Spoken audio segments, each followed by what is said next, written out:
idea for all this really came from a dream? Yes, it did.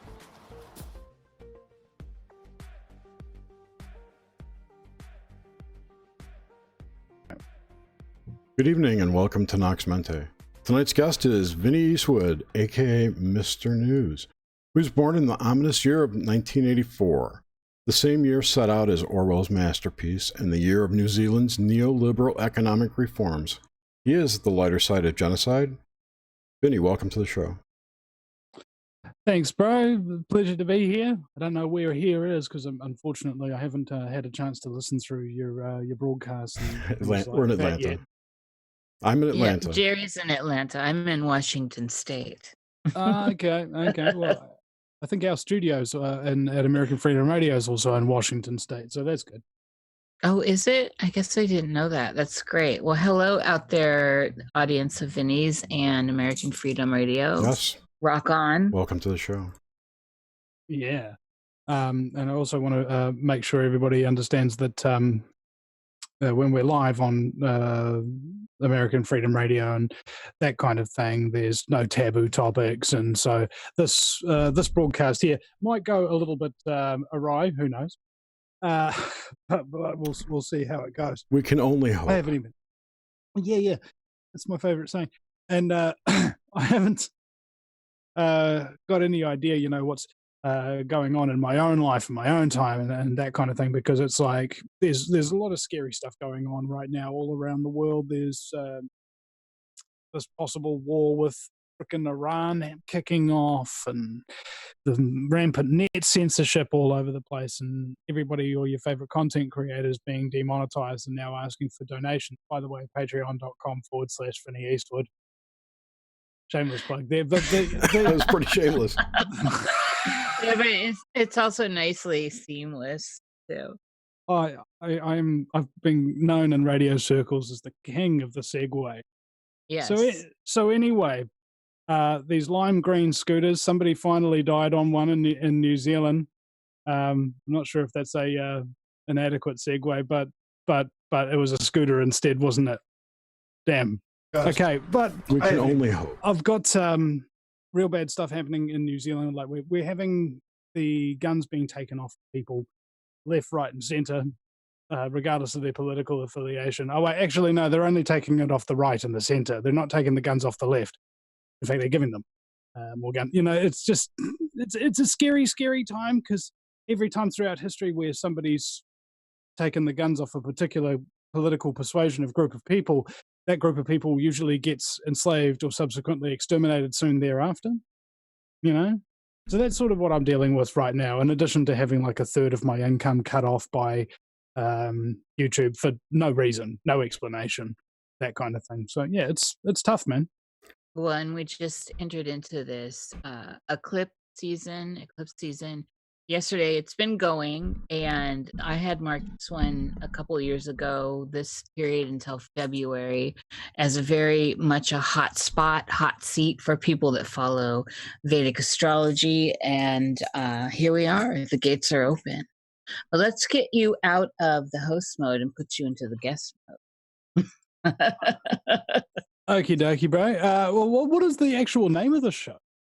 Nox Mente, which means night mind, and we deal with dreams and dreaming and consciousness and all the woo that comes therein, anywhere it goes from there. And where we like to start is kind of with your earliest memories in your life, the earliest stuff you can think back of, stuff that inspired you, that comes out, like in pop culture, cartoons, movies. How far back can you remember? And if you don't mind sharing a couple memories. I can't remember back very far at all, especially not to anything inspiring. I don't think really anything inspiring happened to me until about 19 years old, when I got introduced to Bill Hicks and weed and conspiracy theories in the same year. Oh, I love Bill Hicks. And so my life's been kind of chugging along that sort of comedy, conspiracy, and weed kind of mantra. There's the three things you need to do to understand the universe. Some comedy and some weed, so you can deal with how you've just fully understood the universe, because that's kind of important. Mostly, Yes. mostly what happened was I got busted for selling weed. They caught me with 13 grams, so they slapped me with an indictable charge. That means I can't get any diversion. In New Zealand, we've got diversion, so if you get caught for the first time doing anything generally within the bounds of reason, they'll just let you off, without a conviction or whatever. But no, mine was an indictable charge, so no luck on that. And I was going to go to jail for up to 8 years. And then the cops and everything, I was completely honest with them. I go, yes, I'm a drug dealer. I've been selling weed for about 6 months, for buying them for about $400 an ounce and selling them in $20 tin. That kind of thing. Extremely naive. And so then I went to court and got off with 300 hours community service because they hadn't advised me of my right to remain silent before, or that I was under arrest when they took my full confession. So my full confession got struck out. I was really, really lucky, and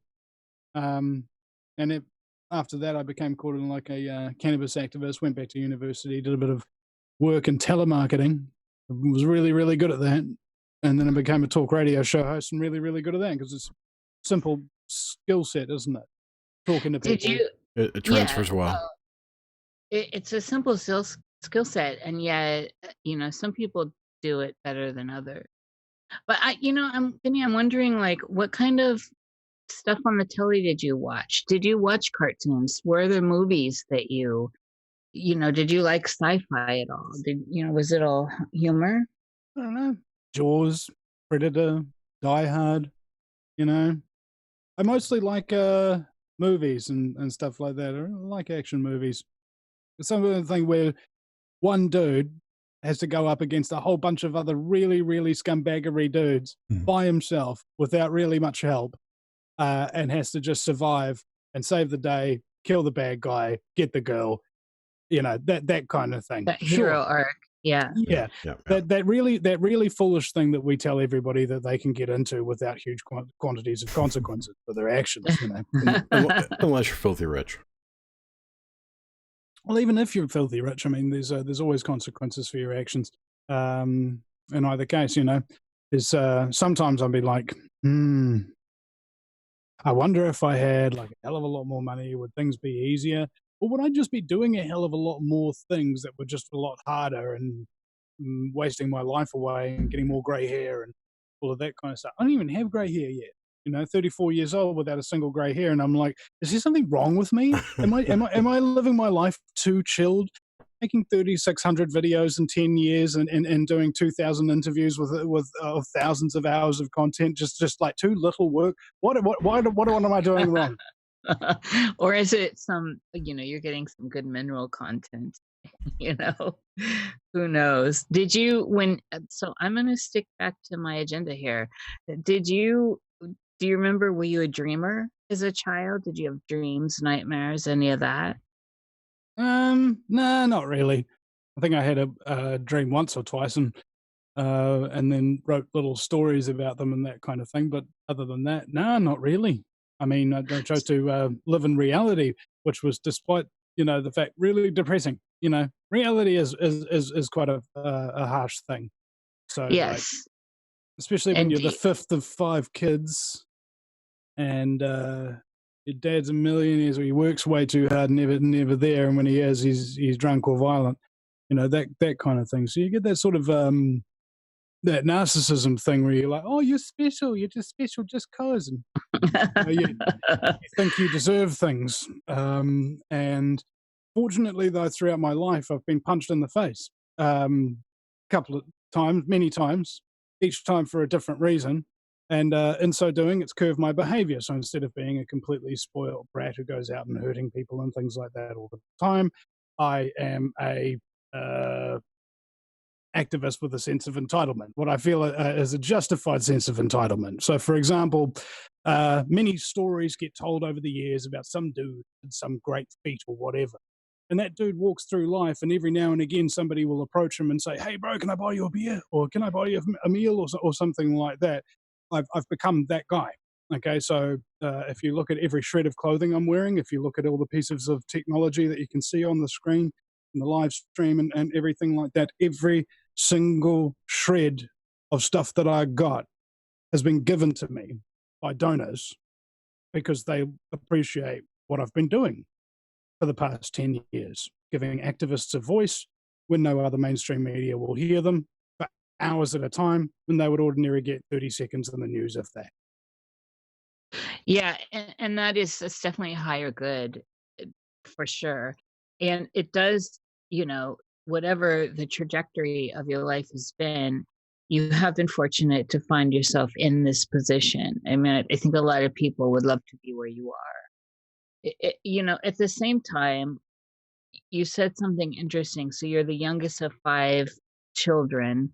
Did you have Were you the kind of children that played outside? Did you like nature? Nah, Did you guys make sports? Were you just inside watching TV and watching the telly? yeah, pretty much. The second one. I mean, occasionally, like we'd go out like for the summers and things like that, and we'd go out to Rings Beach in the Coromandel area, and there'd be, fishing and maybe going to rivers and stuff like that. But other than that, yeah, mostly just inside watching TV and not doing much. Did your do you actually have anyone that is in the military in your family? But now I do that. My sister got married. Her husband's brother is a captain in the New Zealand military, I think. But yeah, no close family members on it. There's no compulsory service in New Zealand, is there? No. No. And so also did you have any of those typical childhood fears, like something under the bed or something in the woods, something in the closet, all that kind of stuff that Yeah. kids It was mostly like the dark, and maybe when I was young, maybe I did dream a little bit or whatever. But then I learned how to get over it. I used to play Doom on the computer or whatever, and Oh, nice. there's this cheat code IDDQD. You type it in, and then the little Doom guy goes God mode, and he can't be killed, can't be touched or anything like that. So when anything was scaring me or didn't like it in the dream, I would just type in the cheat code. It's like can't do shit. Oh, oh, that's awesome. You did that in your dreams? Yeah. Oh, that's awesome. I don't think I've ever heard anyone go that route. I wouldn't expect any less from you, though. Well, how do you get over your nightmares other than import cheat codes from video games? If we could only do it in real life. Yeah. I think we can actually. You'd be surprised how many lies we tell ourselves that wind up becoming true. I know. Oh, yeah. Were you brought Never up underestimate a man's ability to play mind games with himself and come off the winner. Oh, we're the first one. Do it to ourselves. Yeah. Well, that's why we're such convincing liars to ourselves, because you didn't suspect yourself. Eh? You're like, oh, I wouldn't lie to me. It's like, yes, you would, and you're doing it right now. And what was the question? Sorry. Oh, were you About brought up religiousness. religious? I was brought up. Well, not strictly religious. I mean, like the maximum amount of religiousness that we went through was going to church on Sunday, and the only reason we did that is because Mum bought us an ice cream to bribe us. It's like, this is boring. I get an ice cream, and so I became fat. So, oh dear. It plays in, it all plays in. It's kind of like our little indoctrination. At least you were free to kind of discover what you wanted to. I'm not sure any of us are really free to discover what we want to, per se, because there's a lot of little routes that we take through our life, that are all over the place and sort of crazy, and you don't know where you're going to end up. You don't know where you're going half the time, and you just got to flow with it. Yeah. Yeah, because life's tough. It's as Jordan Peterson said, life is akin to unbearable suffering, constant unbearable suffering. And I'm like, yeah, I guess. Oh well, Yeah, but do you think that your perception plays a part in all of it? Well, of course. I mean, I can't perceive anything unless I've been informed about it in the first place. So Yeah, naturally, but then it's the choice you take from that act of perception, whether it's a hard life or not, right? um, Like the things that are befalling you or that you may be befalling over. Like yeah. it's how you see it. Well, I don't know. It's like getting busted really, really hurt me, and I got panic attacks from it, and I've never been able to deal with stress properly since. And thinking back, maybe I never actually dealt with stress appropriately in the first frickin' place. But Mhm. the the difficulty of living life right now isn't necessarily to do with stress. It isn't necessarily to do with other people. It's to do with me and my own self-destructive nature. Being mean to my Yes. friends, or being lazy and not doing my archives, or playing video games instead of going to meetings, and stuff like that. You you are your own worst enemy, pretty much. And I'm still working through that. Just did a couple of tests today. It's like, how emotionally old are you? And I'm apparently as emotionally old as a teenager. And I was just like, it's not good. I got people looking up to me who come to me for advice and stuff like that, and this is not ideal. And but apparently, the whole spirit of a teenager is you're trying to find yourself and you're trying to find your place in the world. And I think that's basically what I'm trying to do, because this world's really, really big, almost as big as my ego, and so I want to insert myself into it as forcibly as possible. Oh my God, Vinny. Were you so when you dream, I'm just gonna get on with this. With this part, like when you dream, how does it play out? Is it black and white? Is it hyper color? Is it like a cartoon? Is it like life? um, you remember the show called Fear Factor?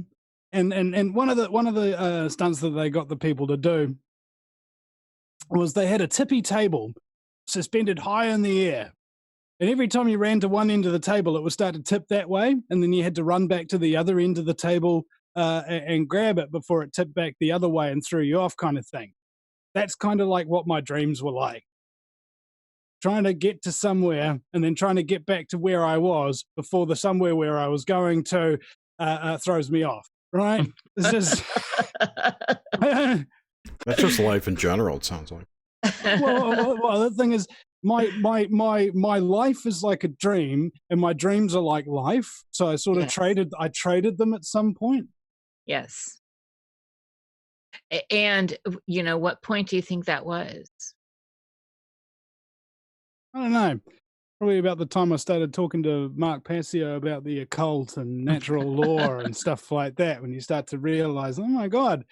Or it might have been the time when I realized I was a narcissist, or it might have been the time when I got busted. Who knows when it was? There's a whole bunch of things that happen to you in your life, and if you ignore them, you continue being a piece of shit. And if you take them into account, you become slightly less of a piece of shit than the normal human average during this primitive stage of terrestrial evolution. But the other thing is, if you've got life lessons and all of this sort of stuff, you'll often have idols, mentors, or something like that that have actually helped you get there. You know, and it's often very important for people to pay a lot of respect to their mentors, to their idols, and things like that, and acknowledge their contributions to your life. You know, Who've been your mentors? I had mentor Mitch Santel when I started the show. Got Danny Romero from American Freedom Radio, and John Eisen from Uncensored Magazine, and Catherine Smith from the New Zealand Journal of Natural Medicine. I had, what's his name, Vapi Kupinga from Radio Watia, Urban Māori Radio. Yeah, a What lot of. about when you were younger? You seem to like No, It's like a young life doesn't exist. yeah, that's because I had no mentors and I was just basically a really horrible, violent, thieving, malicious kid, you know, because that was how I was treated and that's how I treated the world. Hmm. Yeah, that's too bad. Well, at least you knew how to overcome adversaries in your dreams with the God mode. Yeah, it might also be an immature trick as well, because that's just lucid dreaming, isn't it? Because you can control the reason why you're in a dream is because it's your dream and it's your manifestation of your subconscious. And if you suddenly realize, hey, wait a second, I am in a dream, I can control this because it's my subconscious. There you go. Were you The same, always able to do that, Vinny? Were you always able to get lucid, or is it something that happened later? well, the thing is, people have very different experiences with lucid dreaming. Like there's people who have these out of body experiences. They go to places they've never been and then recite the details and all of that kind of stuff. I can't do that. I don't really put too much stock or thought into my dreams because I'm usually focused on the things I'm doing while I'm awake. And that's something that a lot of people have been telling me to do. Vinny, oh, you need to meditate. You need to meditate. And I was like, well, hold on a second. You go meditate for half an hour, and I'll spend half an hour editing this video, and we'll see which of us accomplishes something in the real world first. All right. And that was sort of what my meditation is. That's sort of what my dreaming is. Where are you, Vinny? I'm right here. What time is it, Vinny? It's right now. Take a deep breath. Open your eyes. And then you're here in the present moment and you can get stuff done in the present moment. Yeah. At the same time, do you not see, is there no value in what's going on internally for you? And of course, internally, the one of the internal dialogues is the function of dreaming. And since you're going to go to bed and sleep, it doesn't really take time away from your dayside life. Hmm. Well, I never have any trouble getting to sleep. And for the for a long time now, actually, I've been sleeping and I very rarely dream. Or if I do dream, I wake up and I don't remember them or something like that. Because I live my dreams during the day. And then when I get tired, I go to bed. And then when I wake up to take a piss, I realize I can't get back to sleep, so I have to keep doing stuff. So that's that's sort of the routine. You know, you can't I'm really with you escape on that that. cycle. Yeah, I'm with you. When I wake up, I'm not one to flounder around in the bed. I will get up and get stuff done. But it's at the same time, there's always something mysterious about the process of dreaming. And this is beyond the unloading of your daily stuff, right? The daily shake that you have to do or that is on your mind, the deeper layers. And some say the more exciting layers that are, where bigger stuff's going on. It seems like it's more fully immersive. And you mentioned lucidity earlier.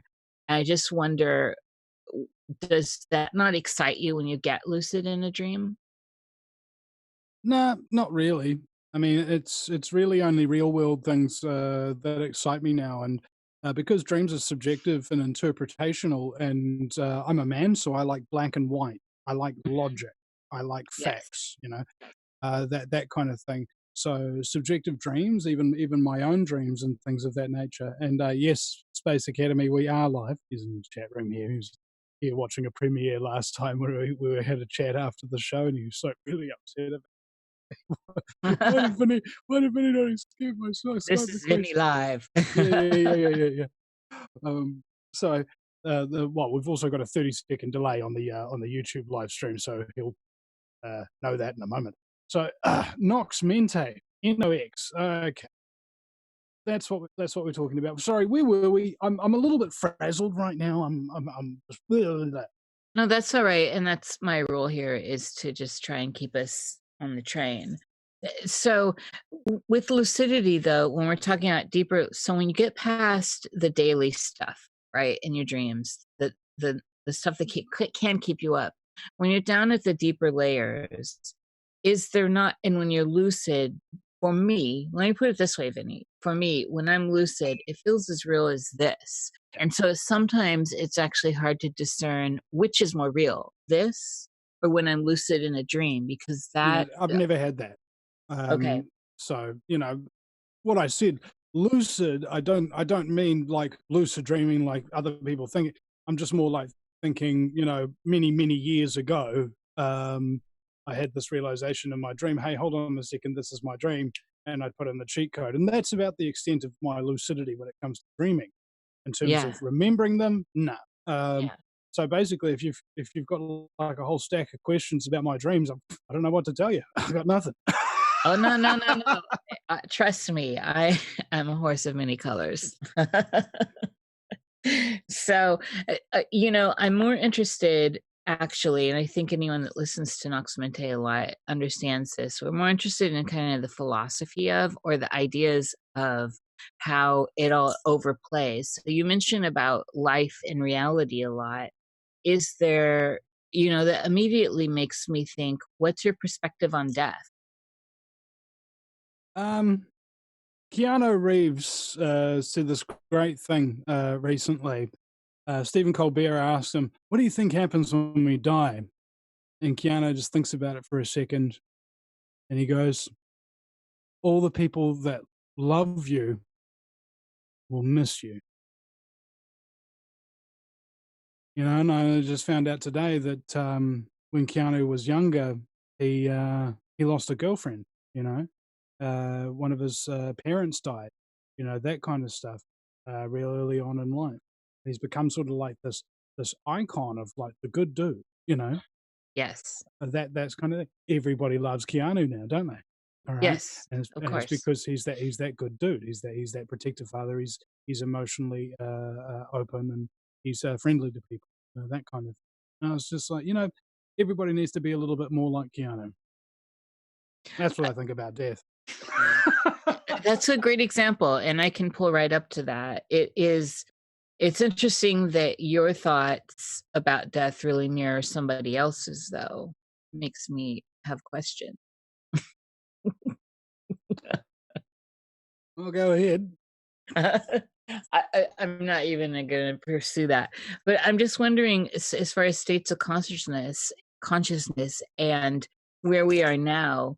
Is it, I'm sure you've heard some of these theories, and they may be far out, and they could be bollocks to you. I don't know, but these ideas that we could already be dead, and we're just working through an afterlife, you know, trajectory of what's gone on, that all of this is illusionary and all that. So what do you think about all these kinds of existential ideas Well, about life?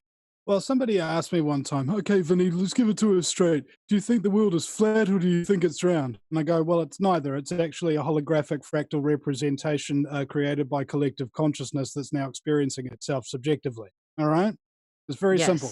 Yes. Now,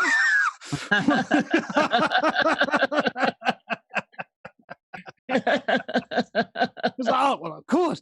But so what that means is a hologram is it's a memory conduit that experiences stuff kind of like we do, except in slightly less detail. So you'd be looking at something in 4K, the hologram will remember it in 1080. But lower down, you've got other holograms that are even smaller than that and smaller than that. All right. So that's the way information and physical constructs are stored across the universe. So whether you look at a human cell, it's kind of like a sphere, it has twin magnetic fields, or you zoom out and you go to a human being, twin magnetic fields, kind of it operates in a spherical shape. When you've got your arms outstretched and your legs outstretched, they actually form a circular It's a space toroidal around field, you. right? Yeah, and you zoom out of the Earth, same shape. You zoom out of the galaxy, same shape. You It's like the zoom out of the Mandelbrot. red dwarf star class. Well, see, that's where the fractal comes up. Okay, so Yeah. Yes. each of these are a holographic fractal. Okay, now the thing is, they're all co-creating each other. So this is why people are really into astrology, is because the planets' movements and things like that affect your life to a degree. and people realize this. So the entire universe is creating itself together, all right? And we are experiencing it subjectively. So that's existence in a nutshell, as far as I'm concerned. A holographic fractal creation of collective consciousness now experiencing itself subjectively. So if it is a fractal hologram, what is the, and I don't disagree entirely, what is the purpose of populating the rest of the universe with stuff? Well, it's subjective. So for me, it's different to you.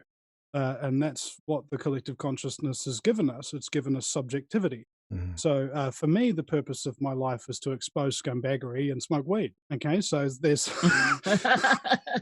Amen.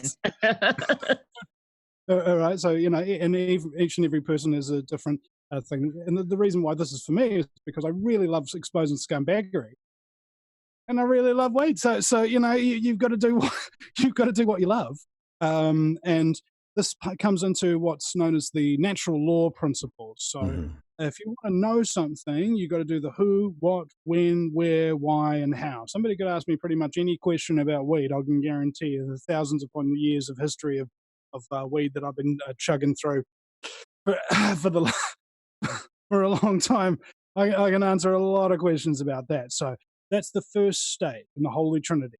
Second stage in the Holy Trinity is to be able to understand something so well that if somebody does ask you questions about your favorite subject, who, what, when, where, why, how, you'd be able to answer them like this. No problem, right? Like David Icke. Then your last part, and this is what completes your circle, this is what completes the Holy Trinity, this is what everybody here is to do. Once you have investigated, understand, then your obligation is to teach. Okay? So right now, I guess I'm probably investigating and understanding scumbaggery and weed, and eventually I'll teach scumbaggery and weed to other people. A little bit of a simplistic way of looking at it, but you get the general, the gist. Totally. So in this whole fractal idea, and is that sim reality to some level? First of all, what you were just describing. No. It means that you have an effect over the entire universe that lives within you and the entire universe without you in little small ways that you can't perceive. Yeah. So if you're going through life and you're all aggressive and you're in low base consciousness, that kind of thing, that's going to affect the people around you, and they're going to affect the world around them, and the whole world is going to be affected. And that's kind of like in a very small way how that works. For example, the seven smile effect. I'm not sure if it's called that, but some dudes did a study one time. They would smile at somebody, and then they would have other people walking, that kind of thing, and they would track that person and see on average how many people they would smile to. And on average, for every one smile you give somebody, they will give that smile 7 times to other people. Okay, so each of those 7 people will then turn on a smile 7 other people, and that kind of thing. So that becomes a fractal. That one smile can bleed across the entire world. That actually raises the vibration just a tiny little bit. And when people are really, really focused on doing the right thing and doing what's right to the universe, doing what's right for them, and what they know to be right, the right thing to do, that kind of thing, the universe is affected by it. And what that means is, like, in terms of scale, I've got cells in my body. Now, within those cells, there are other cells. Within those other cells, there are other ones, infinitely down the scale. And you look at that and you go, wow, that's amazing. So everything I do in my body affects all of the cells within my body, all the infinite civilizations of different scales that live beneath them. So, what is the point of life? Maybe be responsible, because what you do affects the entire universe. So let's take this and bring it back home to you. So how does that apply to, say, the stuff that's just befallen you recently, um, with this perspective and this mindset? How is that? So why is this shit happening to you? If you have such a if there's such a causality to all this? Why is it happening to me? What do you mean? Yeah. Well, the nasty stuff that just happened, getting demonetized and all this stuff that's happening to other people, but we're talking to you, you're talking to us. So I'm just trying to get examples from you. How is this in the fractal idea of all this? How is this Why would this nasty stuff befall you if all your intent is good and to expose scumbaggery and tomfoolery and all that? Why is this nasty? I'm opposing the chaos of the universe, and the chaos of the universe does not go willingly. Hmm. Okay, that's why it's happening to me, and I knew it would happen to me. And that's another part of the story that I forgot to mention. In order to be a teacher, you have to make sacrifices. In some cases, the ultimate sacrifice, and I'm prepared to do that because it's my place. So simple as that. It's just like you either expose scumbaggery or the entire world's going to get enslaved and subsequently exterminated. So it's like it's not really a choice for me. It's more a lack of options. Yeah, well, I'm personally glad that you do what you do, and I'm a fan of yours. So I'm Well, just thank you. I'm just trying to get this on a level that some people that may not understand some of these concepts can grasp. Uh, at the same time, I'm wondering also if you can go in, if you have this ability internally through internal structure, through say dreaming or meditation or just deep thinking, where we can go into God mode on ourselves. Is there not a way to do that externally? I mean, isn't there a connection between your inner world and your outer world through this whole fractal of consciousness mode that you've put forth? Well, the thing about the fractal and hologram is that everything affects everything. Right. And And so that's why I'm that's trying to the tie it into the idea of internal, your internal. You see where I'm going with that? no, because it's my internal, and if I can't see it,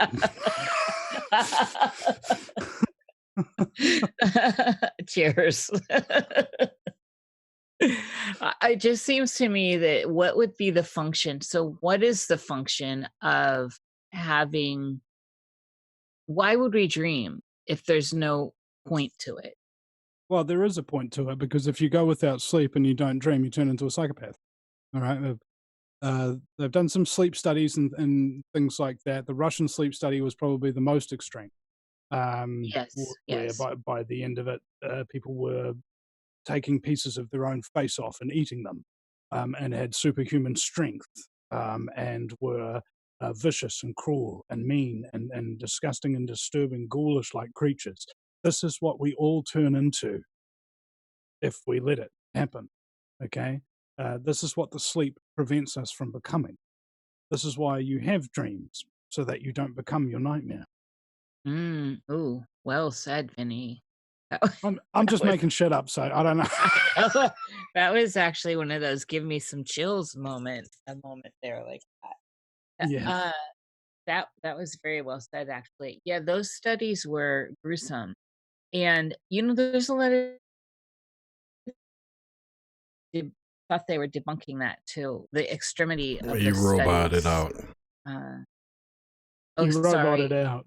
I know it's this interstellar connection we have here. So okay. So have you dealt with it all in your sleep experience? Any paralysis? Well, I guess I'm paralyzed when I sleep, but apparently not. Like the reason me and my wife sleep in separate beds is because she's not. No, it's because it's because I toss and turn and that kind of thing, and I talk in my sleep, and she just can't handle it. And she grew up in South Africa in a very dangerous country, that kind of thing. So a mouse could sneeze next door and she'd wake up. So Yeah. this is yeah, I don't know. am I paralyzed when I'm asleep? No, and I haven't experienced sleep paralysis. Okay, good. Well, talking in your sleep's interesting too. Uh, so all right, Apparently, I do accounting in my sleep. Like I talk about how much money shit costs, and you're very left-brained. Yeah, I can see that. Lamenting in your dreams. Definitely, I can see that. Is there? What is the Jerry? What is Solaris's idea here about being programmed through dreams and all of that? It seems like it kind of vibes a little bit. I know Vinny's talked to people who have disclosed alleged information that there's dream chicanery going on, dream fuckery. People, groups of whatever, broadcasting thoughts to people. Is that what you're talking about? Oh, in fact, that reminds me. I did have a dream a while back, and it was about my wife having sex with another man. And I woke up and I was really like sad and stuff like that. I was just like, "It's my pussy."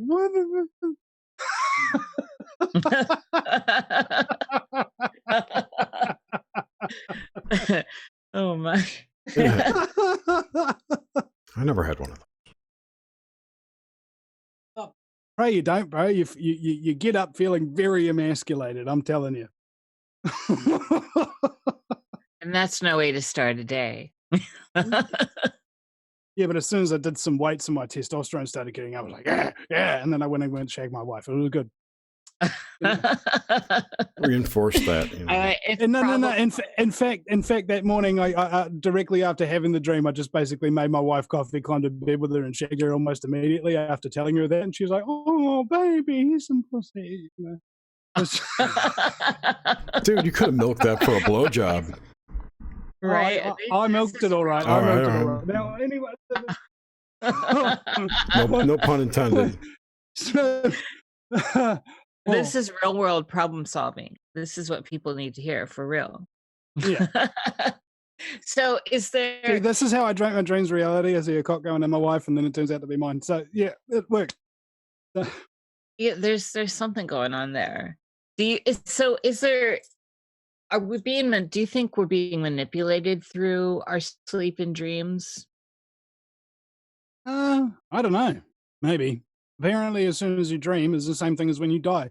A little bit of DMT gets released, and you start to have hallucinations and things like that. And some of them can be pretty compelling, that kind of thing. So I don't know. They could be definitely screwing with dreams, because at the moment, let's not talk about anything exotic. Let's just talk about basic stuff that's around you right now. Have you got Wi-Fi, Bluetooth, or any other electromagnetic wireless radiation? Did you know that your cells interpret those signals as light? So when you're sleeping, you are interpreting light. So you don't sleep as well. Why is everybody depressed? Why is everybody so fatigued? Why are people committing suicide left, right, and center? Why are there so many narcissistic psychopaths? I think this could be one factor, one of many. Yes, absolutely. So, and then we move into 5G and then all the factoring. I can't remember where your country stands. Well, you're one of the countries that's not having 5G. No, we were fixing to roll it out. I mean, I was previously the admin of 5G Free New Zealand until they kicked me off because I posted their video and had their contact details on it. So that's pretty sad. But anyway, 5G, once it goes in, oh man, that's not good for anyone, because the one thing that people are really, really talking about is the health impacts. The one thing people are really not talking about is the surveillance impacts. Yes, I'm talking about that. And control aspects. Yes. Well, the thing is, if you've got total surveillance, you've got total control. And 5G is the only thing that actually has the bandwidth so that you could actually have information off of every single electronic device within your home, feeding data to a big central supercomputer and stuff like that controls everybody's life. I'm sorry, Hal. It's only just a thicker stream of data than what they get today. No, it's a quantum leap. Okay, so I know. I was kidding. It's very deceptive when they call it 1G, 2G, 3G, 4G, because when you get to 5G, you think, oh, it's just the next step. No, this is totally different. They have to cut down all your trees, ladies and gentlemen. If you live in a city that has trees higher than 4 meters, you won't. Okay? If you have any trees that have leaves on them all year round, you won't. Okay? Because they're in these tiny little millimeter waves that can't get through foliage. All right? Yeah. So our Agenda 21 eco-smart cities and things like that the 5G is predicated upon won't look green like cities at all. No.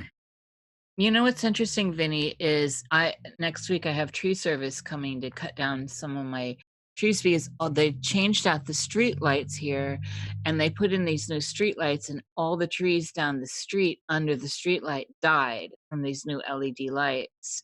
Well, that's including because the mine. LED lights are embedded with the 5G little antennas, and Yes. the 5G antennas give off those millimeter waves. Now, they'll even have extreme stuff like, let's say, a smart meter, which is like 1/100th the power of a extreme high frequency radiation device like 5G. That's what it's actually called. That's its technical name. Extremely high frequency radioactive internet.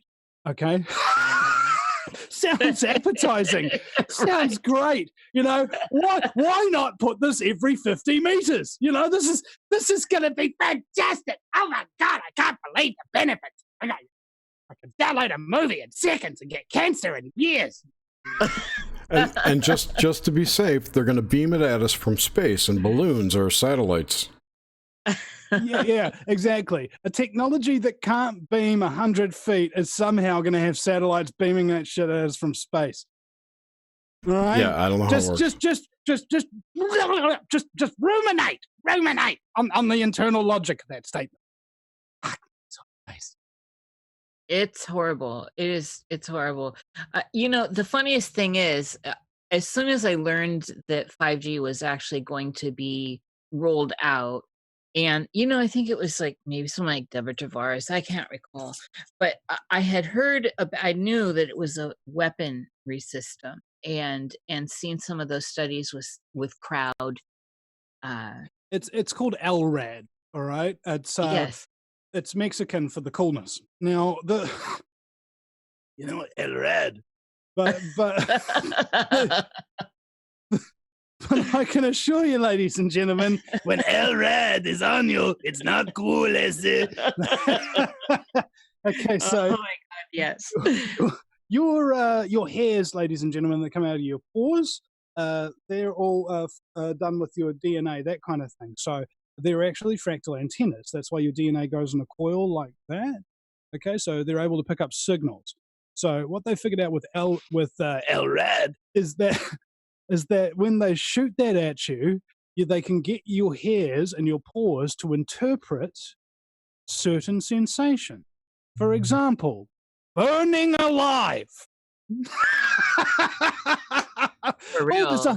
There's a whole bunch of protesters here who don't like forced vaccines. Let's see how they like feeling like they're burning alive.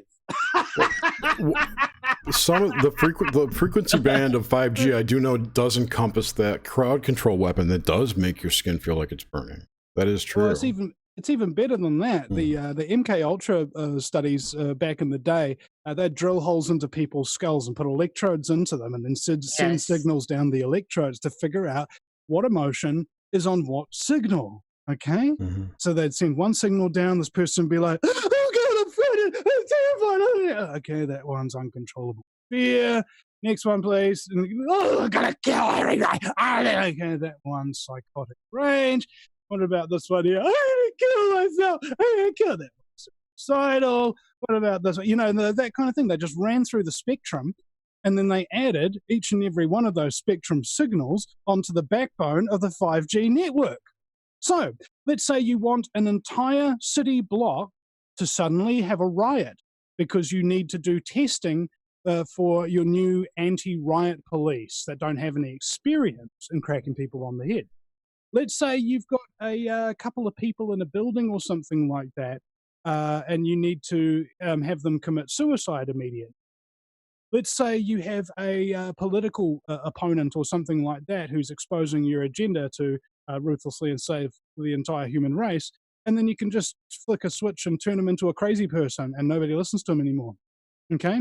Total control of all human behavior at all times and total surveillance of all human activity at all times. That is 5G.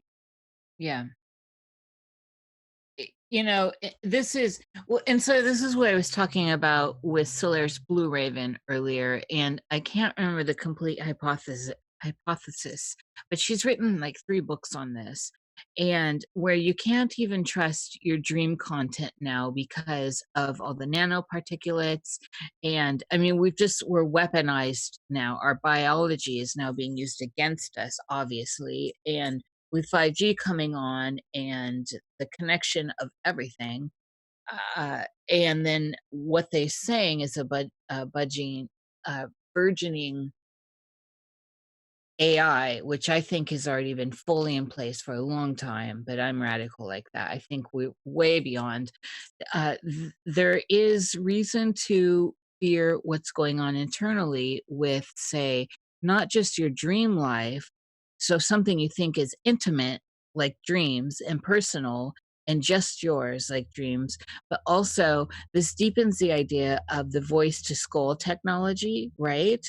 Where we hear it in our heads, and someone over here hears Jesus saying, "Jump off the cliff," and I will give you all my bounty. Well, they tested it in Iraq, actually. I think it might have been the first Desert Storm or the second Desert Storm. It was both. Where they had microwave emitting tanks that had an array on it, and they would shoot the array at a bunker full of Iraqi soldiers, and they would hear the voice of Allah in their head. Okay? Yes. To lay down their arms and come out and surrender. Right, and that frequency that they used to broadcast that is incorporated into 5G. So they'll even be able to tell you what your own thoughts are. Right. Which is what Solaris talks about. Yeah, Solaris is right there with all this. I mean, now with the identity tracking, people think they can cover their faces. They could this tracking now is down to your heartbeat and your finger link and all this. I mean, there's no way, especially once 5G is fully in service, which is akin to Hollywood foreshadowing like Skynet and HAL, right? It's been presented to us for a long time, these ideas.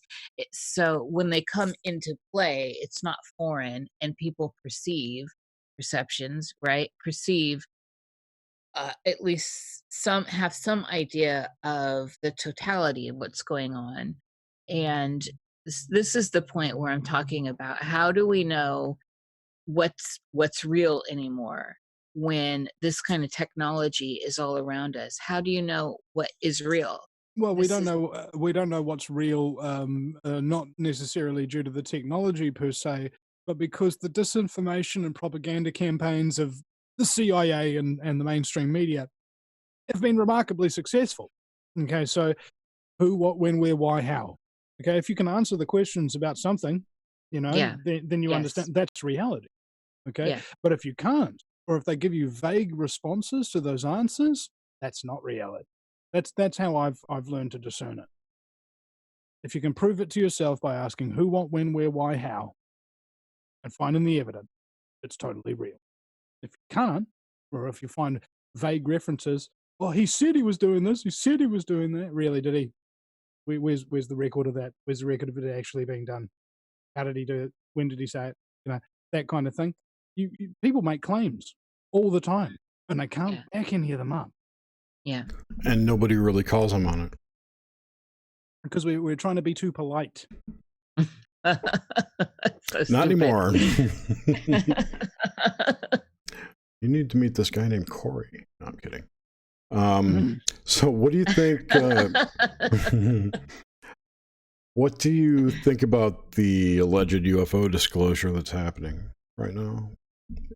What alleged UFO You know, disclosure? this build-up of UFO news and whatnot in the media, at least in our media. I don't know if you're being touched by it, really. We're getting not at all. We're being bombarded with UFO shit, crazy amounts of it. Oh, okay.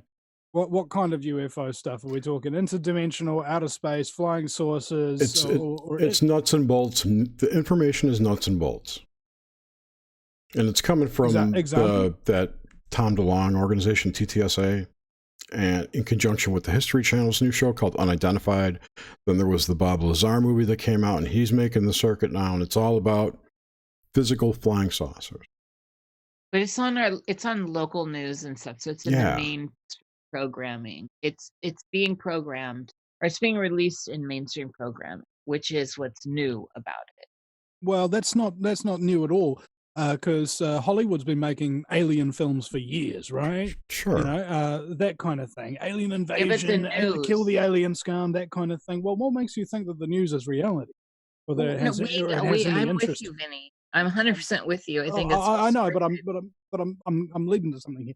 So what the whole idea is so that people will think that there's either an alien threat that isn't the ruthless authoritarian government, and worry about that instead of the ruthless authoritarian government. All right. So what's happening right now in the United States in regards to ruthless authoritarian government and the build up to war at the same time that this UFO disclosure is going on?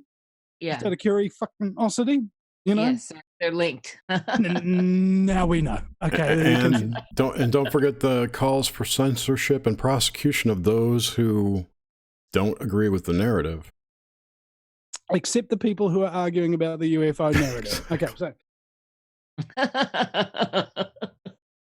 if you're on the left or you're talking about stuff that doesn't matter, well, that was the thing as well. I had this conversation with the flat Earth guy, Mark Sargent or whatever, nice guy. Mark's cool. And I said, well, here's the question: what do you think is more important right now?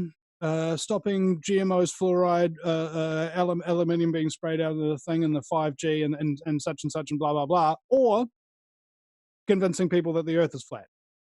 You know, I mean, because in my mind, we're going to be exterminated by ruthless, criminal, sociopathic scumbaggery before we've even managed to finish the debate, you know?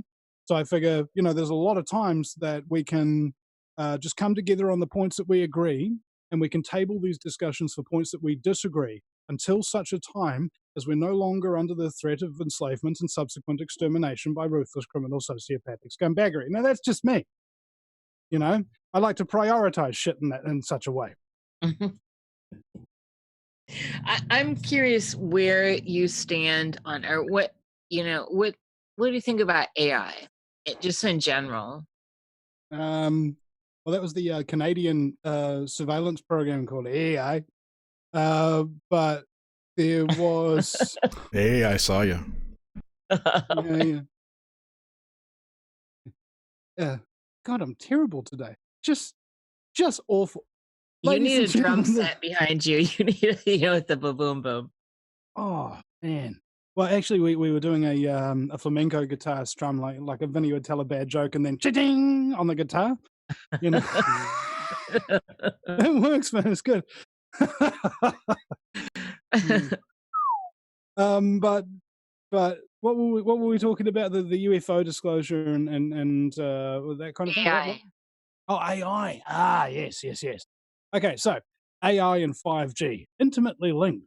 All right, because you're going to have so much data on everybody that you won't be able to hire enough people with no conscience to keep looking through it. That kind of thing. It's just the amount of people with no conscience doesn't exist in such huge numbers, not yet. But in the meantime, they're going to get AI supercomputers to chronicle and categorize absolutely everything. Hi, Gang Stalking Australia. Welcome to the chat. That's a interesting note to leave off. Anyway, so you're going to have surveillance of everything, and you're not going to be talking to customer service anymore. You're going to be talking to AI, and they're already starting this now. So they've got AI written articles. You don't know that they're AI written articles. AI written music. You don't know that it wasn't done by an artist. Artwork, You know, artwork, faces. the whole 9 yards. So essentially, that's how the elite plan to have society controlled without them having to do anything. Okay, so that they can do their own psychopathic pursuits as often as they want and not have to worry about the society that they've created going out of control. Because all the slaves will be under complete surveillance, and if they do anything wrong, the AI will just turn their chips off, and they won't be able to buy food or something like that, or they won't be able to travel into unauthorized zones, or automated robots will come and kill them if they're getting too rowdy, you know, that kind of thing. And meanwhile, the elite with the KMA coded chips, that means kiss my ass, they can just drive around anywhere, whoring, killing, murdering, raping children in broad daylight public. Anybody comes over to ask them or something like that and says, "You're under arrest," then scans their chips, kiss my ass. Oh, sorry, sir. You know, that kind of thing. They'll be able to do it. Kind of like they're able to do now, but they have to hide it at the moment. Okay? So there's huge amounts of pedophiles and murderers and all of this kind of thing that live in government, you know? These are the highest respected individuals in your country. And they're the murdering, raping pedophiles that should be in the nut house, not jail. Because jail's like where ordinary people are that aren't mentally ill. These people are so crazy that they need to be put in mental institution. And as Lewis Black said, they should spend the rest of their life sitting next to somebody who's crocheting something that's not there. Oh dear. I love So- Lewis Black. What happened to him? I know, right? Well, he did a thing called Old Yeller, you know, and he's doing, and he's been in films and things like that. A great film that he was in was Man of the Year with Robin Williams before he passed. Recommend if anybody's a truther. Oh man, you got to watch Man of the Year. You're gonna love it. Just like Captain America: The Winter Soldier. If you're a truther, you're gonna love it. Totally. Mind control. Super soldier programming. That's right. All of the Avenger movies could be looked at in that fashion. All of Hollywood could. Yeah, you true, know? true. The CIA has more published films than the entirety of all Hollywood studios combined. All right, so they have a press office, so that if you want to make a film and it has anything to do with the CIA, you call up the CIA and they'll help you, and they'll help you write your script so that they look good. So nice of them. It's a massive propaganda network. And, you know, I wanted to watch the new Men in Black. I wanted to watch bloody, what was it, Dark Phoenix or whatever that's come out. And then I just saw a video from Computing Forever on Irish guy who I trust.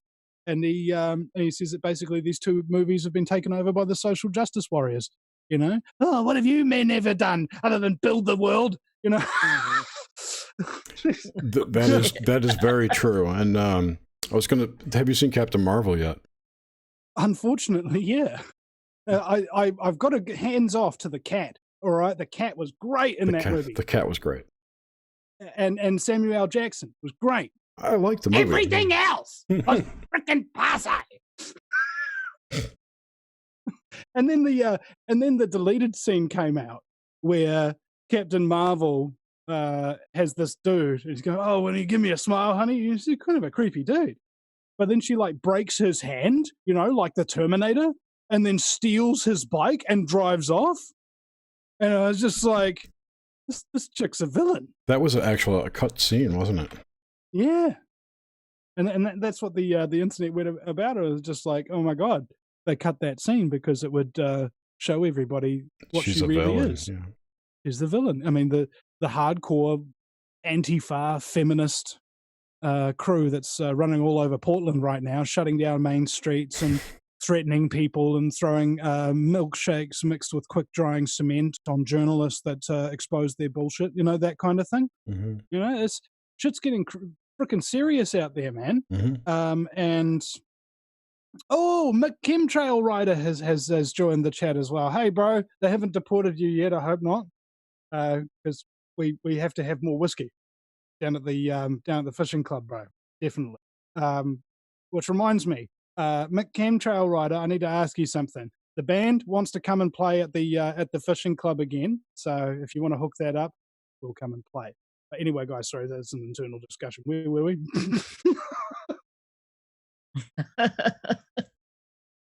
I'm curious. So I'm curious about what are your thoughts on the Aboriginals' dream time? I don't know anything about it per se. Are we talking about the alleged legendary like dream time before matter became matter, like in the black and the darkness where there was nothing, and then it was called the dream time, and then they came into the real world and manifested? Is that what we're talking about, or? Yes, Yeah. yes, that's I mean, exactly it. that's it. That's Okay. their thing. That's all I know. So there you go.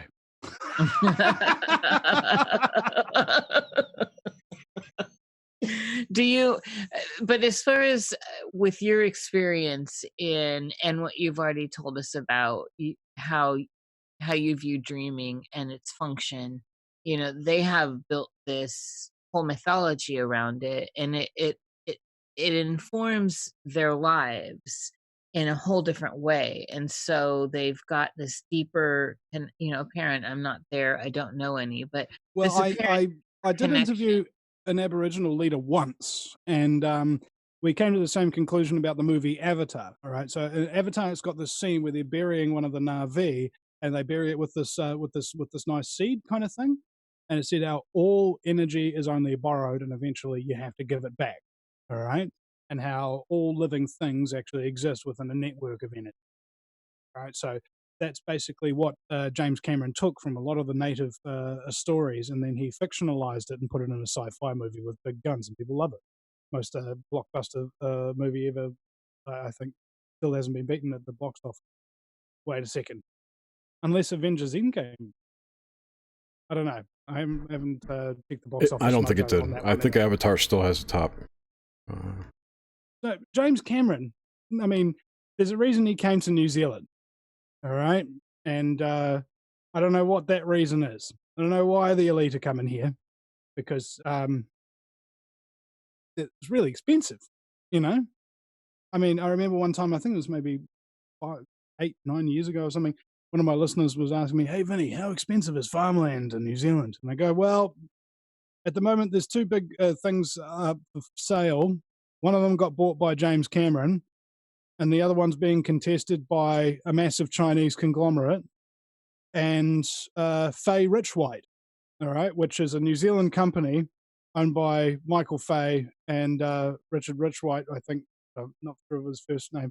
And what they're famous for is buying up huge New Zealand companies and selling them to the Chinese.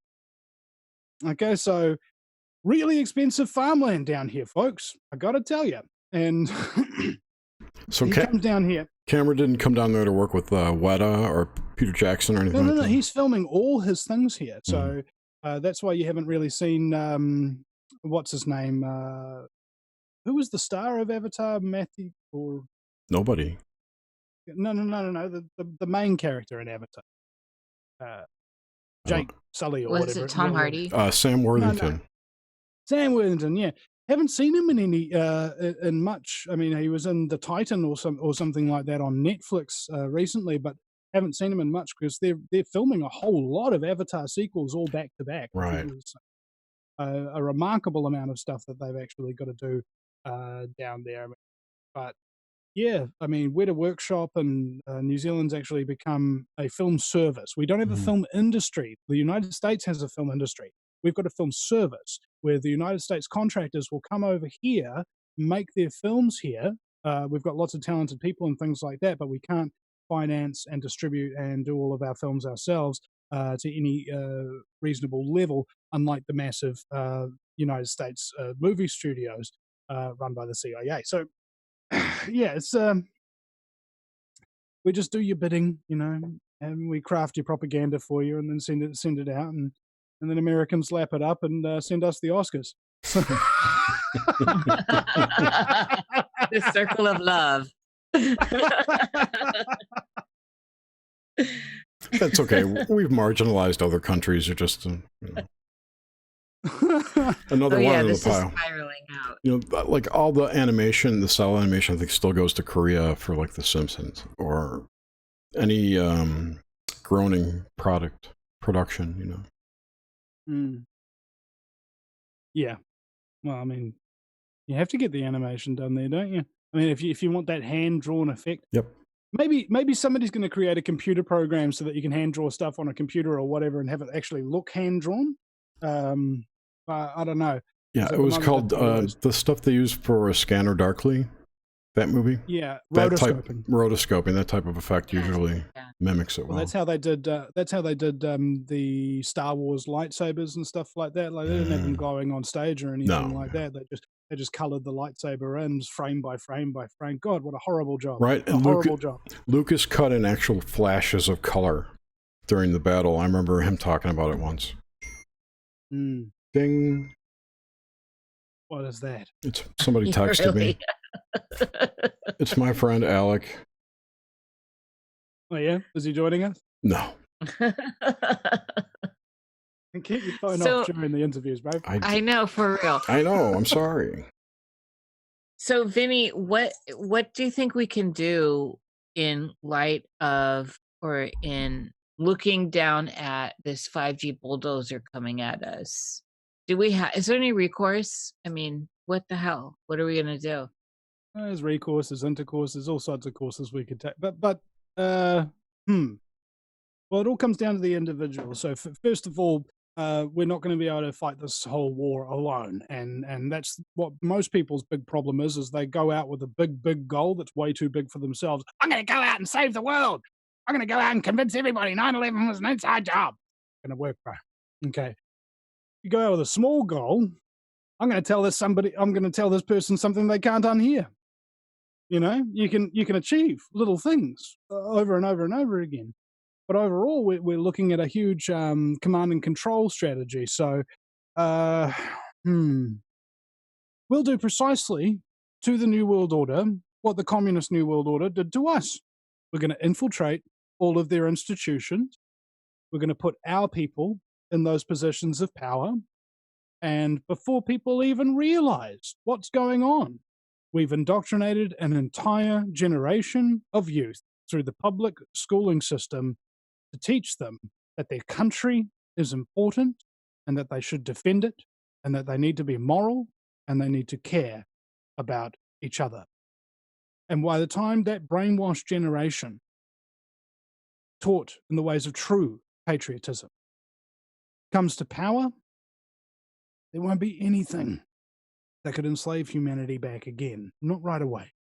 It would have to take a couple more generations to brainwash another generation to do that. So I think basically, ladies and gentlemen, if you're a parent at this point in history and you're letting them play on the iPad and all of that kind of stuff all the time, and you're destroying their little minds, and you're giving them cancer, and you're giving them electronic addictions and things like that, you're not doing your job, okay?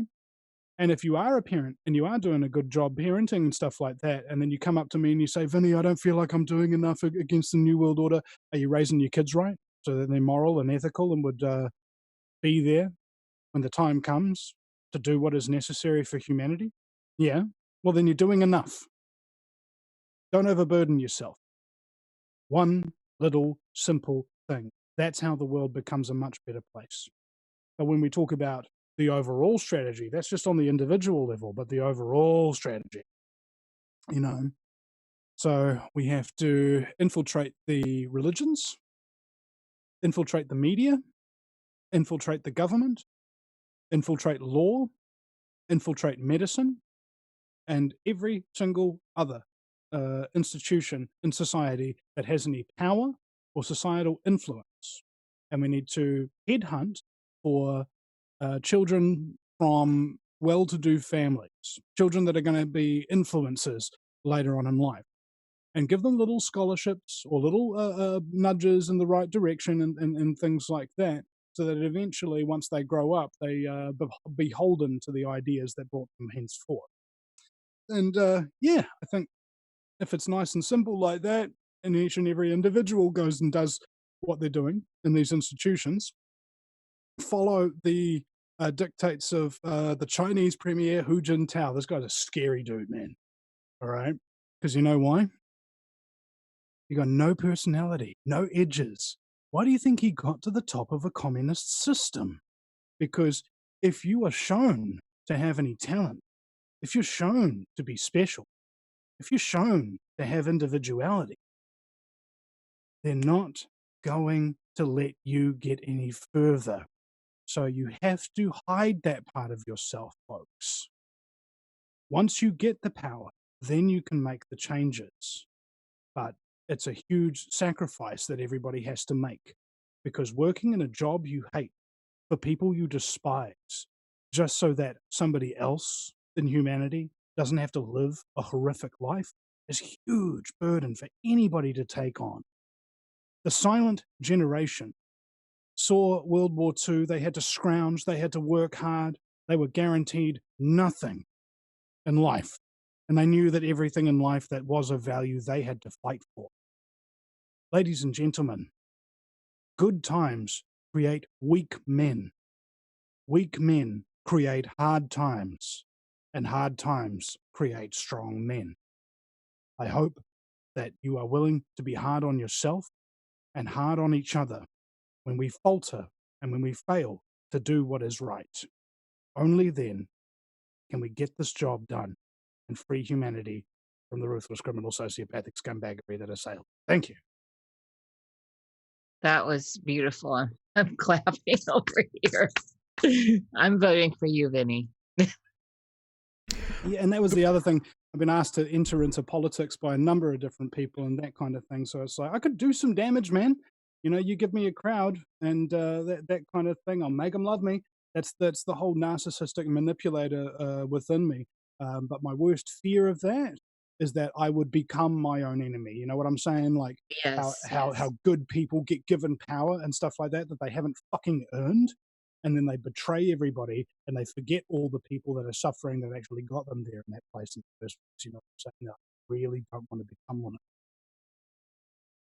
What do you think about reality consensus? So, you know, all that implies, like the way observing something changes it. So Well, we talk about the masses. well, it's the double slit experiment. So what Yes, exactly. okay, so just to sum this up, okay, ladies and gentlemen, let's say you've got an electron gun, all right? It just shoots electrons, bang, bang, bang, bang, bang, all right? And you've got these two slits in front of you, and when you shoot an electron through in a little tinfoil behind it, you expect the electron just go bang right through and then bang, hit the tinfoil, right? No, not what happens. It turns into a waveform, okay? So the solid object can turn into a wave. And then they're like, okay, that's really interesting. What happens when we put a little camera right there in front of the slot to see how this stuff goes in? Bang! Right on the backboards. They're like, oh my God.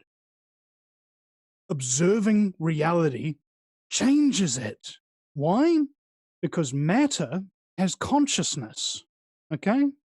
The rock, the stick. It has consciousness.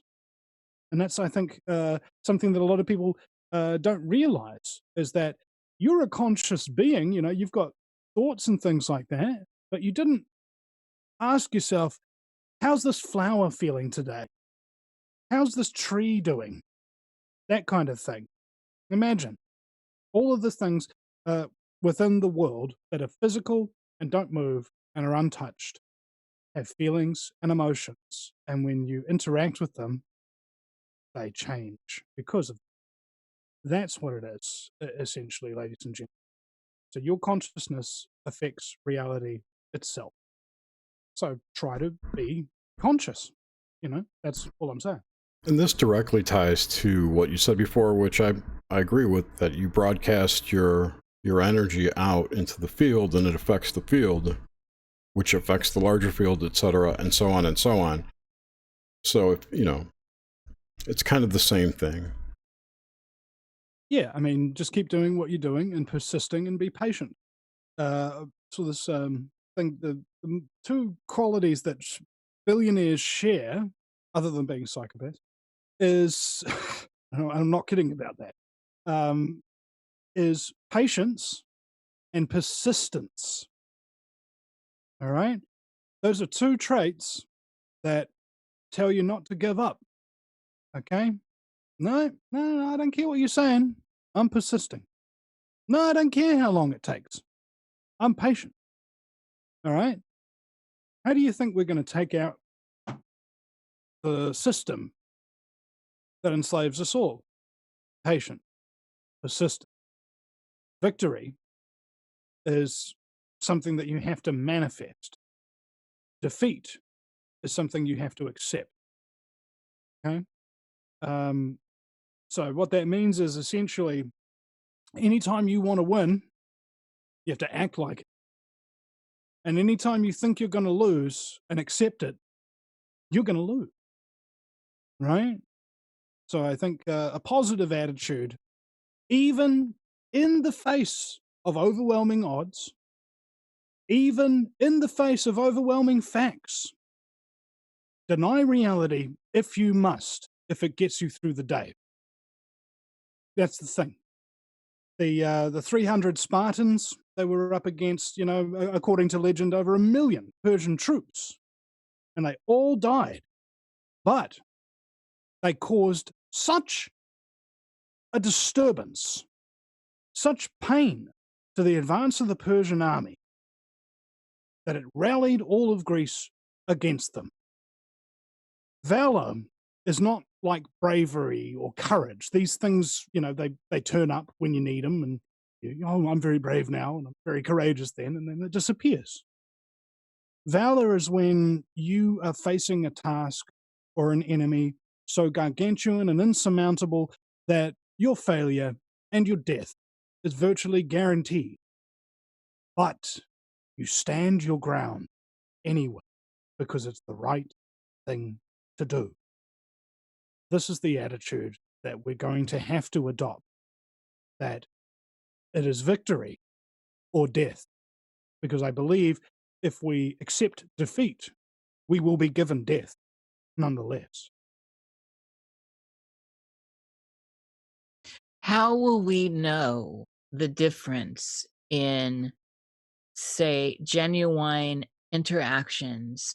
How will I know that I'm interacting with you in the future as opposed to some sort of AI overlay that has come down through the grid, the 5G grid, the net that we're all trapped in, are going to be trapped in, and that is also hacking our minds, hacking into our minds? How are we going to be able to parse through what's real and what's not?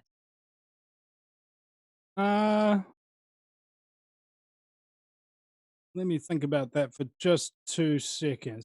How are you going to figure out what's real and what's not based upon the reality that's put in front of you? And the answer is you won't be able to.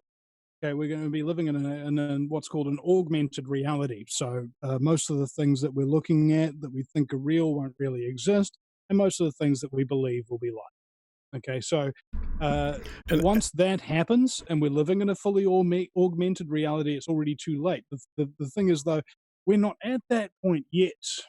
Okay, so we can still think, we can still be active, we can still go to city council meetings, we can still sledgehammers still exist. And apparently 5G transmitters are very vulnerable to getting smacked with this massive sledgehammer. And I'm not saying, and by the way, no, I'm not saying go out there with sledgehammers and bash something up and then tell them that I told you to do it. Just. It was just a simple fact. I tripped, I fell, and the 5G transmitter got smashed 500 times with the sledge. I don't know how it happened, officer. I must have blanked out. What I'm saying is that there are levels, okay? There are levels of resistance that are tolerable during certain situations. Right now, we're at the situation where we don't need to be violent. We don't need to vandalize property or something like that. But what we do need to do is educate the public and organize the public to resist the implementation of 5G. Okay? Influence them, talk to them, that kind of thing. But just bear in mind, you only need about 1% of people behind you, and then that's a huge amount of people. Now, the main point of this is, though, that huge amount of people have to be willing to do anything and everything to get the job done. They have to be willing to make sacrifices. Okay. If you've got people like Samuel Adams, great person in America's founding fathers history. He said words to the effect of, if you prefer the comfortable chains of government rather than the difficult pain of freedom, leave this place in peace, and may our countrymen forget that you were ever one of us. That kind of mentality. This world is full of people who don't really believe what it is they're doing, who don't really care about what it is that they're doing. They're all going to die, and you can't save them because they won't save themselves, folks. Pearls before swine. Only talk to those who are listening. They will live. They will survive. They will organize. They will resist. All the rest of the people, you can't save them, folks. And you will kill yourself if you try. Find those who are worth saving.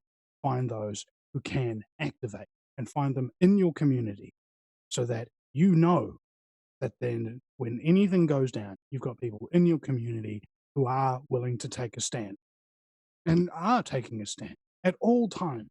I mean, I'm not sitting in my office doing nothing in between shows. All sorts of things are being done in all sorts of veins, and I can't do nothing. You know, that's my personality type. I'm the achiever. I'm a self-censored achiever. So You're like a shark. essentially, Shark, you can't stop moving. I guess maybe, but who needs a spirit animal? But I'm curious here with like kind of weaving it back into Nox Mente's world. Is it possible through these things we've been talking about, like the double slit experiment in particular, is it possible that we could just be in a state of dreaming? This is why I brought in the Aboriginals and dream time. Okay, And well, ask all the Aboriginals who got shot by Australians in the 1970s before it was made illegal to shoot them as wildlife, if they thought they were in the dream time, and whether or not this was a reality or whether or not this was a dream, you know, that kind of. The problem is we live in a dual construct. Okay, so first dimension, that's a dot. Second dimension, it's a line. yes. Third dimension, that's a box. You can see the bottom, Yes. you can see the top. Fourth dimension is the box aging through time. And the fifth dimension is the box without time and without space. Okay, so the box doesn't really exist. It's not really there until it is there. Okay, this is the whole quantum physics thing. Now, but that doesn't mean that we are in constant fifth dimensional consciousness. All right, we're in constant three-dimensional consciousness because I can see you through the camera and so on, so forth. This is a three-dimensional world. It's got rules. I can't force my hands through my desk, you know, that kind of thing, without breaking my hand. But the point is, there are rules to this universe, and if you understand that there's metaphysical interplay, that's cool, because you can do little things within the three-dimensional universe that don't make any sense to some people. Okay, so the way that this works is, and it's kind of basically how artists work. That's more or less what I consider myself as more an artist than anything else. Is that you use your fifth dimensional consciousness, that is ideas that are in your head that don't exist in the three-dimensional space, and time itself won't manifest them into existence. Okay, so you have to have that inspiration in your fifth dimension, and then you have to spend your fourth dimensional time working on your creation in the three-dimensional universe in order to manifest it into it. That's what being a creator is. Okay, and once you've manifested that thing in the three-dimensional universe, everybody else who also lives in that three-dimensional universe will have their fifth dimensional consciousness affected by the thing that you created. Okay, Yes. it's a loop. But that doesn't mean you don't have to do things in the real world. You have to do things in the real world. Otherwise, nothing gets done. Well, and the only reason I ask that, and it's the idea of if you get cut, you bleed, real world causality experiences, like actually dying and having to pay bills and all this stuff that grounds us down here, which is really the gravity of it all, because we're all participating in it, is how real is any of it anyway? I mean, Herman Hesse went through his whole nervous breakdown in the book, his midlife crisis in Steppenwolf, where, he says, I think the thesis of it is there's no time in eternity except for time enough for a joke.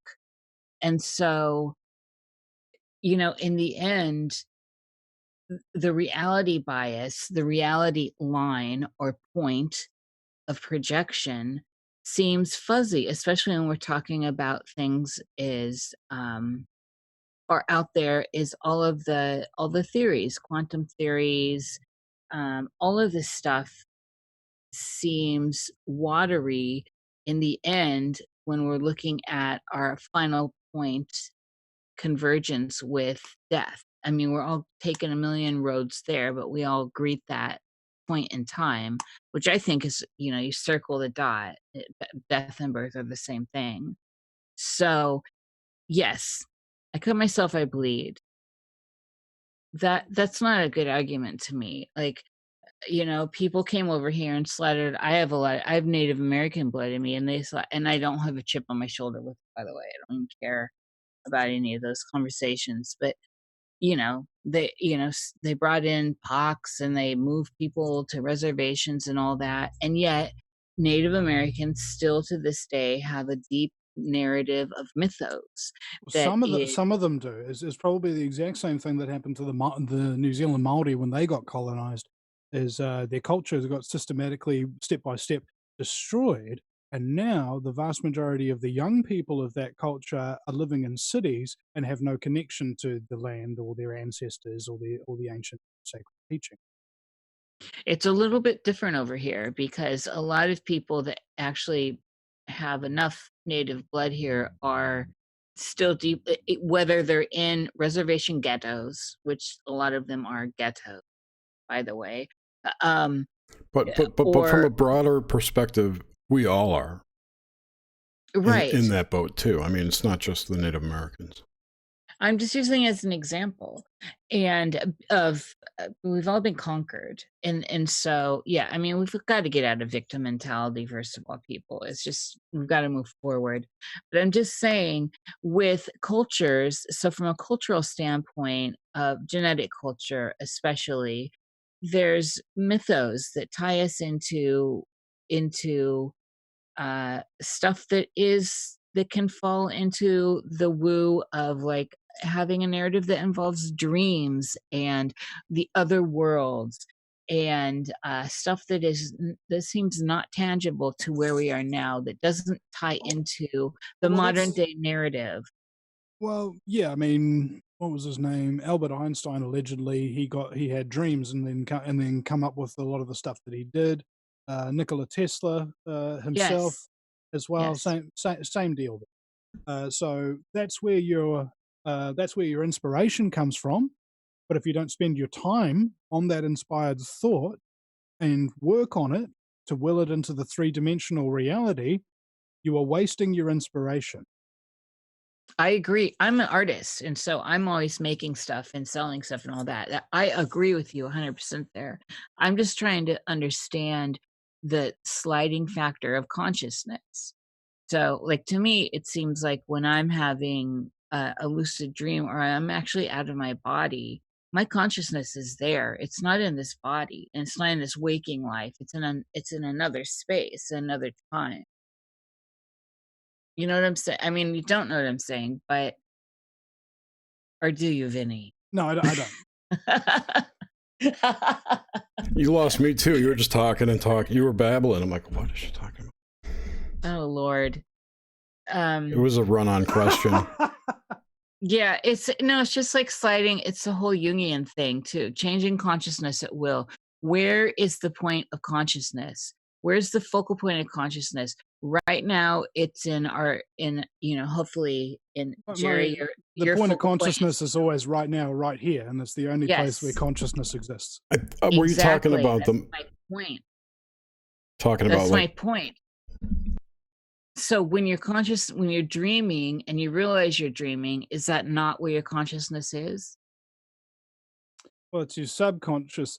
So your consciousness is only really working while you're awake.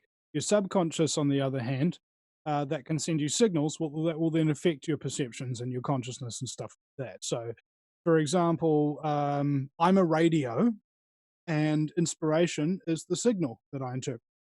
Mm-hmm. That's how that works. Yeah, I get that. I totally get that. I'm just playing devil's advocate with you. So Well, I don't know. We're going to advocate for the Satanism, but the no. I know. I'm fucking with you. So, okay, so It's all demons. well, everything that's is another demons. interesting thing. What's the ancient Arabic word for alcohol? It's alcohol. That's where the word ghoul comes from. All right, and Yes. in the West we call them spirits. Okay, what happens when you drink too much alcohol? What happens to your spirit? Or have you been? Or what happens when somebody's way too drunk? Do they appear to be possessed Absolutely. by spirits? You see.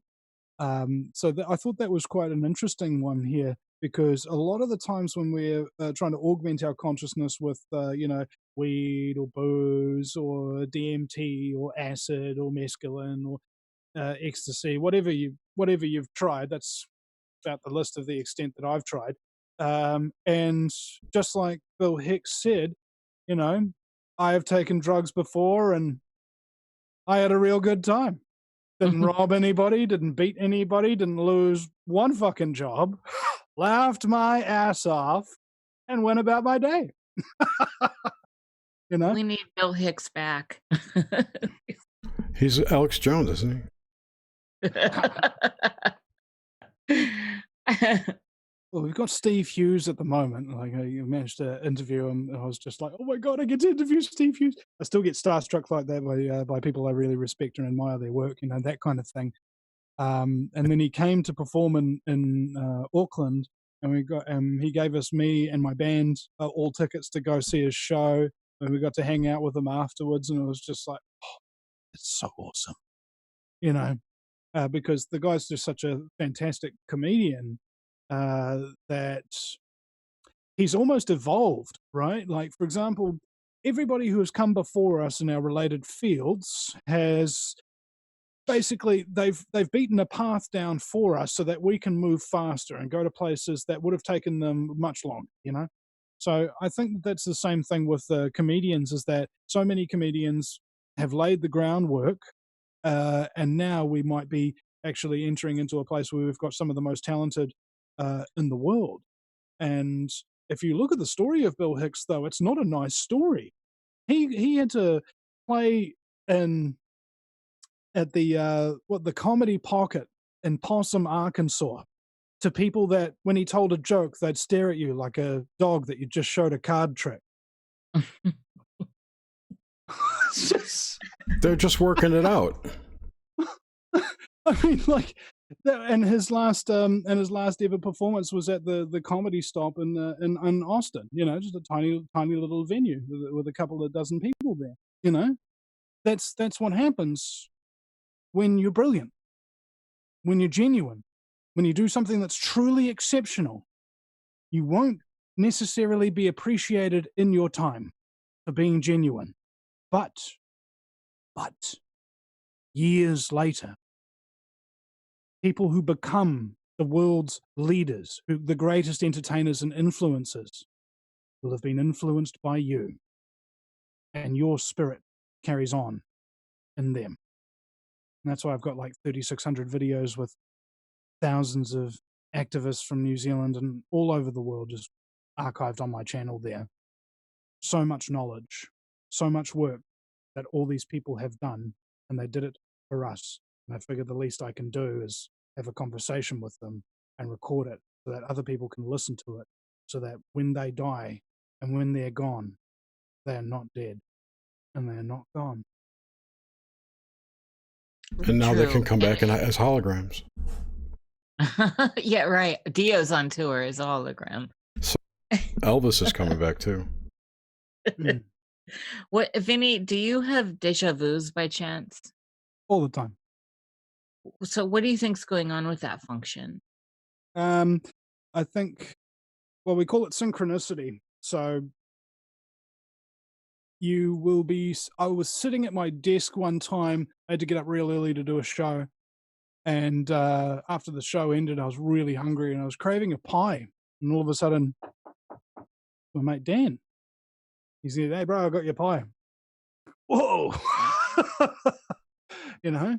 Or I'd get up in the morning and I'd go to my desk and it was bill day. You know, I was thinking, okay, I got the rent, I got the water, I got the power, I got the internet. Oh, shit, that's $500. I don't have $500. Go to my computer, log into my PayPal, €500. Right. From one guy who donated it. Wow. You know? So what these things do, these little synchronistic moments, these little deja vus, in my opinion and in the opinion of many others, basically the universe has a sense of humor and it has a way of showing you that you're doing what you're supposed to be doing. And at the moment that you feel like giving up, that's when it'll give you something so that you can continue. But it'll come right at the last minute in the exact quantity that you need, right? That's how the universe basically works as far as deja vu is concerned for me. And it will also kick your ass if you don't pay attention at times. Yeah. I remember one time I used to live in a very small apartment with my wife, and we had a clothesline down the bottom, and I came home from work and I was really, really tired. So all the clothes hanging on the line, and something telling me, "Vinny, take all the clothes off the line. It's gonna rain." I was like, "No, I'm too tired, Vinny. I'm just gonna go upstairs." And second I get in the door, and all this rain's like, That's the way it goes. you know, got to be responsible, eh? Because otherwise shit just goes sideways. Have you listened to, you may have even talked to him, Warby, about the time loops? Wargo. Wargo, sorry. Eric Wargo. Wargo. Dr. Eric Wargo. No. He's not the guy who created Orgo Night. No. It's like if you want to put your children to bed and you don't want them to wet the bed. Yeah. You put Orgonite under their bed? No, cunt. It's just a joke. Oh, okay. Dude. I was thinking, wait, will that stop me from peeing in my bed? No, I'm kidding. Yeah, really, trickle down. Yeah. So, like that's economics for you. That's right. Reaganomics. Jerry, can you break down the time loop thing kind of fast? So his theory. I love of all the unreasonable requests I've ever heard in my life. Can you break down a time loop fast? That's me, baby. I mean, That's me. Just think about that. You're stuck in a time loop. My life is a series of unreasonable requests. You know. I'm sorry. Go ahead. No. So his theory is his idea is that I can't even put it in words. That basically there's a timeline that you live on, and things in the future affect your past. It's retro causality, and that's the loop. It's not actual loop, but it's connected to the future. And things in the future will affect things in the past. Yeah. Well, I kind of think of time as sort of monodirectional because I'm unable to go back or go forward. You know, it's just like, you're not really traveling anywhere. You're always in the now. Yeah, well, that's right. Something exists that will never be, and it is the promise of all who live and breathe. And nobody will ever get to see it. Tomorrow. All right? That's the thing. We live in the promise of tomorrow that we will never see. And I think a large amount of people, they forget that they have a limited amount of time. Like even right now, listening to the show, the minutes are chunking down. Your life is slowly ending while you're listening to my voice. Okay? Thank you very much. So go to the Vinny Eastwood show. Go to No, but EastwoodShow.com and give us something through the Patreon as well, because I've been trying to remind people about that as well. If you go to patreon.com/Vinny Eastwood, that's Vinny with a Y, because it's the most important question. And Eastwood, like, go ahead, make mine new. That's where we. I really hope that, ladies and gentlemen, you actually support me on there, because I've been demonetized by YouTube. Last month I got $900 from YouTube. I think the month before I got $700. But of course, after they demonetized me, zero. Okay, so that's a huge amount. That's like well over a third of my monthly income, kind of thing. I'm living on the bones of my ass, and then they took a third of it away. So like, oh my god. So if anybody can help me through Patreon or the donate buttons on the VinnyEastwoodShow.com, that'd be really, really nice, ladies and gentlemen, because it'd be a shame that after 10 years of trying to do what's right, they can just destroy me and me not get the support to continue. It's like, no, that's not going to happen. There's good people everywhere, bro. We're gonna do this. This is gonna happen. We're going to build a new YouTube with blackjack and hookers, right? Yeah, NewTube. Or UsTube. UsTube. WeTube. WeTube. I reckon NewTube sounds good because it's phonetic, you know. It sounds it rhymes with YouTube. Yeah. But everybody's got DTube. Somebody told me that was a porn site before, but haven't checked it out. But could have been. We need to get rid of the tube analogy in the video sites. We need something else. Screen. There's like D Live, which is actually cool. Yeah. DTube, I'm not a fan of. I like D Live. DTube, D Live, LBRY, BitChute. BitChute, yep. I found it very difficult though, because I'm switching over and I've got like 3,600 videos. So to just start from scratch somewhere, going from 45,000 subscribers going to zero, that's really tough. I thought BitChute mirrored your videos for you, or would pull them for you. Do they? Or is that DTube? It's the first time I heard that. One of the two of them will actually mirror your videos. Yeah. Well, the problem is when they mirror them, are they actually downloading them? Yes. And having them independently on there? Because if I could mirror my entire channel, that's like 5 terabytes of videos minimum.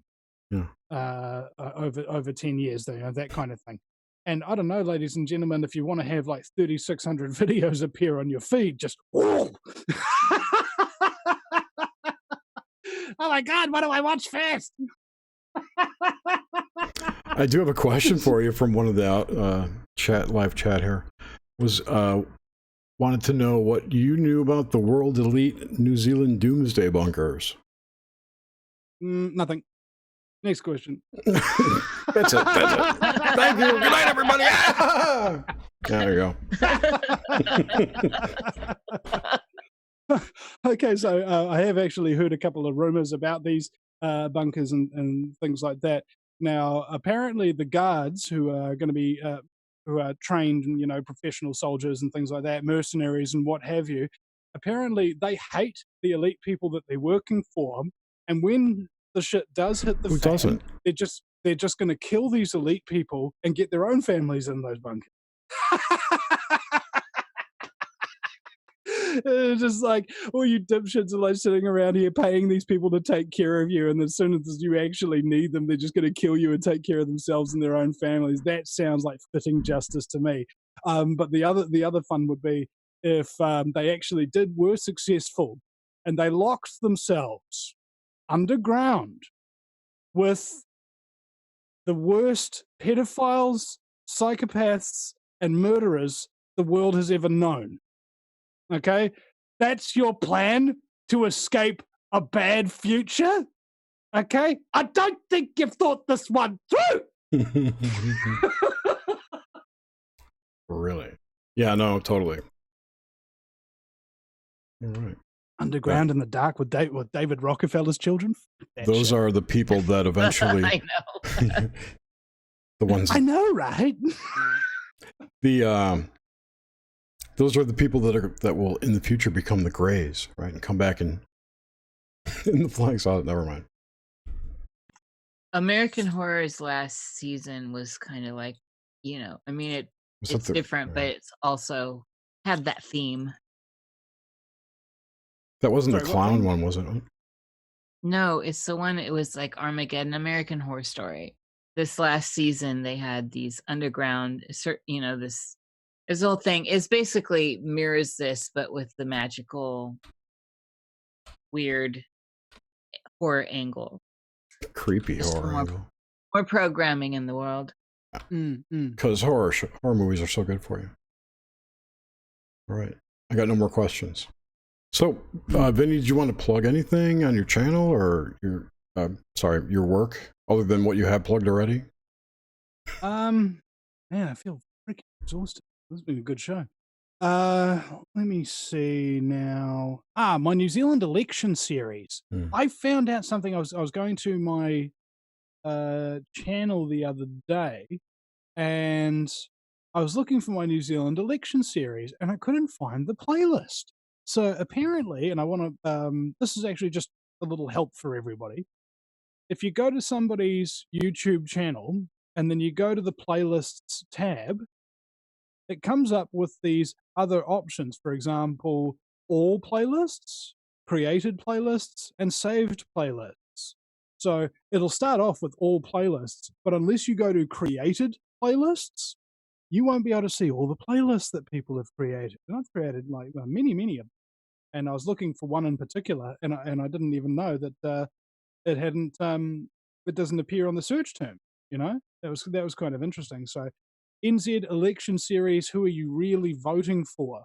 What I did was I logged down all the globalist connections to New Zealand politics and stuff like that. Like Jacinda Ardern exposed in 7 minutes is also a very good video to watch, and that gives you an idea of the scale of the globalism problem that we've got in New Zealand.